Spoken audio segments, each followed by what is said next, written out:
जी, इस वक्त आप देख सकते हैं बाबर अमान यहाँ पर पहुँच चुके हैं पाकिस्तान तहरीक इंसाफ के मरकज़ी दफ्तर, और यहाँ पर अहम मीडिया टॉक करेंगे। बाबर अमान साहब इस गाड़ी के अंदर मौजूद हैं और यहाँ पे मीडिया की भी बड़ी तादाद मौजूद है। ये गाड़ियाँ देख सकते हैं मीडिया की, और दूसरी जानब भी आप देख सकते हैं यहाँ पर मीडिया कवरेज के लिए कितनी बड़ी तादाद में यहाँ पर मौजूद है। इलेक्शन से सिर्फ 7-8 रोज़ पहले ही आज अहम इजलास होने जा रहा था, और बाबर अमान साहब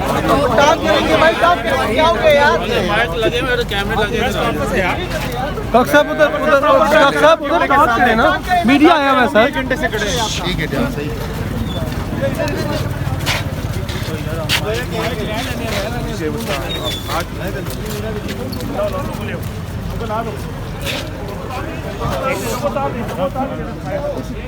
ये माइक आगे पकड़ने जो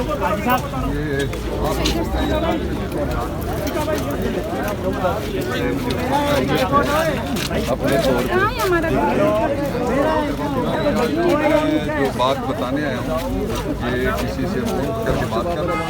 मैं इधर खड़ा हूँ, आप एसपी से बात कराएं, आईजी से बात कराएं, किसी से जिससे मर्जी कराएं।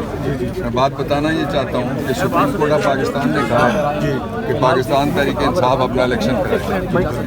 इस्लामाबाद एक मिनट ये बातें तुम्हें पता है, मेरे वाली भी सुन लो। इलेक्शन कमीशन ऑफ पाकिस्तान ने कहा है कि इलेक्शन कराओ। अथॉरिटी फिर आप हट जाए ना। नहीं, मेरी ड्यूटी है इधर, मैं हटना नहीं है। आप अथॉरिटी से बात कर लें। आप अथॉरिटी से बात कराओ ना जिससे भेजा है। मैं भी रिस्पेक्ट करो, बच्चे हैं आप मेरे। जालिम के हथियार के तौर पे इस्तेमाल मत हो, आप बच्चे हैं हमारे। सर बिल्कुल ऐसे ही बात है, लेकिन ये मैं जहाँ आया हूँ, मैं आ रहा हूँ। एक मिनट मुझे इजाज़त दें कि मैं पहले उधर जाऊँ। मैं पुलिस को इत्तला दे रहा हूँ कि सुप्रीम कोर्ट ऑफ पाकिस्तान ने ऑर्डर किया है। आ जाए, मैं आपसे बात कर लेता हूँ पहले। ये आप बताएं, वायरलेस है ना आपके पास? आप बात करें। क्या मैं आया हूँ, मैं उधर जाऊँगा आगे, मैं रुकूंगा नहीं।